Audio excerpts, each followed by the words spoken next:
Hello there, and welcome back to War Thunder, to a tasty 10-minute replay sent in by Gh0stFighter from the Banjo clan, and he is playing for our pleasure today the Soviet battle rating 6.7 tank destroyer, the SU-100P. The reason why I picked this gameplay is because it is a little bit controversial, but at the same time totally understandable. You will see why I specifically picked this at the very end of the when I show the post-battle results screens, and they will be a little bit memorable.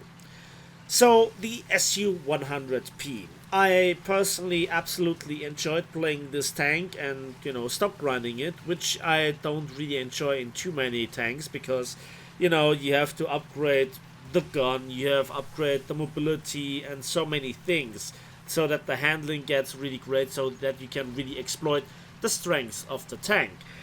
This is not really the case at rank 1 to rank 3. It starts a bit at rank 4 with some tanks, but it really kicks in your teeth with the majority of rank 5 vehicles. So the SU-100P is one of those, I think, underestimated tank destroyers. Nobody really plays it. I rarely see them on the battlefield. Yes, it has not the greatest gun traverse. It has limited firing arcs. It's open-topped. Its armor is not really great. But the gun is a typical Soviet 100mm gun, in this case of the, the 50 variety. Reload is 7.5 seconds. That's okay-ish. 4 degrees of gun depression and 37 degrees of gun elevation. So I think that this tank is just satisfying to play, and the horsepower to ton ratio fully upgraded is approaching 20 with a good ground resistance or ground pressure, so that you actually reach speeds that matter, that bring you actually from point A to B, from sniping position to sniping position. The top speed is 65 kilometers per hour and still 20 backwards, or 21, which is great. So you can disengage at will. So he just has captured his first capture point, and then he's doing something rather rarely. He has fallen back behind the front line, if you will. But he also has lost some team members on his side. The middle of the map is firmly in his team's hand, and there is still a lot of fighting going on around A, which is in the hands of the enemy. He's watching the gaps. He is just watching for enemies that try to get C into their hands. So he's kind of defending it. And that's a little bit boring to watch. But we will see later on that it is totally justified. So when you don't have the fastest gun traverse like the SU-100P, which is roughly 7-8 degrees per second, you kind of have to make sure that you engage the enemy with the gun more or less pre-aimed. By the way, one sentence for your information: I've left the markers on. This is Tank Realistic Battles, and this is where you can see in the replay the enemy markers, but obviously he couldn't in the gameplay. So then let's talk about this map, which flaw will become apparent anytime soon, and this is American Desert. It is again a map where you have to travel for a bit, and then you are in a village or city environment at close quarters, and the rest of the map is fairly small. I don't want to really say that it's quite the tragedy scale of Italy, but when you get repeatedly this map, I just can't stand it. So this is one of those maps that at first, when the map rotation filter came out, I blocked or I disliked. And since then I have, when it comes to the map rotation at this battle rating, just a better experience. But that's me personally. Now please have a look at the minimap where he currently is on the minimap. He's just outside of the objective, and there is an STA-1 a mere 600 meters away that was just driving out for like 200 meters out of his spawn. So he practically spawn camped that guy while being on the objective. That is just, on this side of the map, a map design flaw in my opinion. You can't really just get out there and hide and search for different approach angles towards the objective. No, you practically are in a kill zone. And I have to say that Gh0stFighter is using this to his advantage, and he's really going house by house. He's going very slowly forwards. He's checking more or less every corner, and even though he's so careful with checking, there are a lot of tanks that he just simply doesn't detect because they are behind the house or they're just coming around the corner.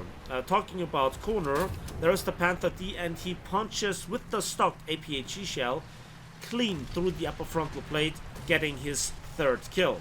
Beautiful. There is another SDA2.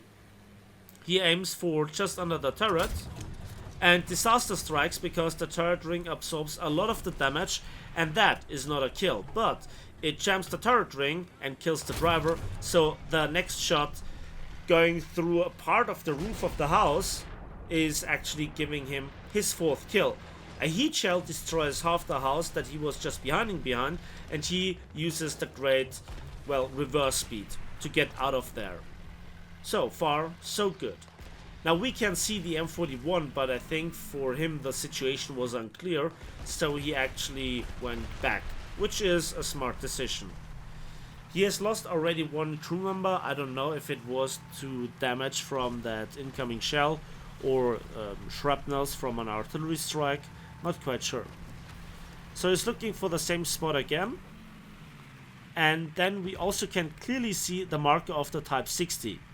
So he's again not really that far away from the objective. He is protecting it, and yet he is directly looking into the spawn. And I think that he stays in this position. Well, would you do the same? Or are you so honorable to stay right inside of the objective and just waiting for enemies to come around the corner? So there he sees the M41 finally. He tries to find a better angle, but then just as we speak, he gets destroyed by a Lorraine 40T. And still, now we see actually the Type 60 and the missile's coming in. He's dodging it, or at least the missile is prematurely detonating. Is it only 85 meters per second mass velocity? Something like this. And there he gets his sixth kill. And right as he knocked out that tank, an M48 spawned. So we can see here the cupola. He's trying to shoot with third person perspective, but he is actually getting the shells into the dirt. Now he tries it with the binocular sniping, but it doesn't work. The shell actually dips a bit low. So far the battle is not really exciting, it's not really outstanding. But then he finds a shot into the side of the Coelian, and actually the ammunition explodes for his seventh kill. So far you can say, oh well, that's not a bad battle, right? He got a cap, he got 7 kills, and he didn't die yet, which is a great result. Strong success, comrade. Good for the motherland. And yet he's just maneuvering around like in the same 200 meters of the map, not even. He is lucky that nobody really dropped an effective artillery strike on him, that he didn't get revenge killed, that aircraft are not strafing him. So there is a little bit of fortune with him, but whenever you have a decent to good game, fortune must be with you. We're going into the last minute of the replay itself, and if you're thinking to yourself, well, what's so special about this replay? Well, I think that the way that he played actually indicates that he has some experience with this tank, that he has some experience with the limitations of the gun handling, for example the limited firing arcs, etc. So far the battle was not really exciting, and it was played relatively safely and just with a lot of care, and also with a lot of patience. And the reason for that we'll see in just a moment when we have a look at the post-battle results. And there we can see for 7 kills and 1 capture zone, we get the Heavy Metal Hero and the Survivor Award, adding up to, for a non-premium account, to 37,500 Silver Lines and 2,800 research points. And there you can see there is a little sign that his tank was not completely fully upgraded. In fact, with the exception of the parts, he has nothing. He had made good progress on the FPE part, but he doesn't have it. So pretty much the vehicle is stock. None of the upgrades for the mobility or the gun handling or the survivability, again with the exception of the parts. So now, can you really blame him using the advantage that he just obtained early game with the positioning? Can you really blame him for effectively spawn camping from the objective? You know what? This is controversial enough. There are pros and cons, and I'm really happy to read the comments in the comment section down below. And without further ado, that's it for me today, so I hope you enjoyed this quick little battle. Give it a like, give it a subscribe if you want to see more. Again, let me know in the comment section what you think about it. And as usual, we'll see each other on the ways in the skies and on the battlefields of warfare.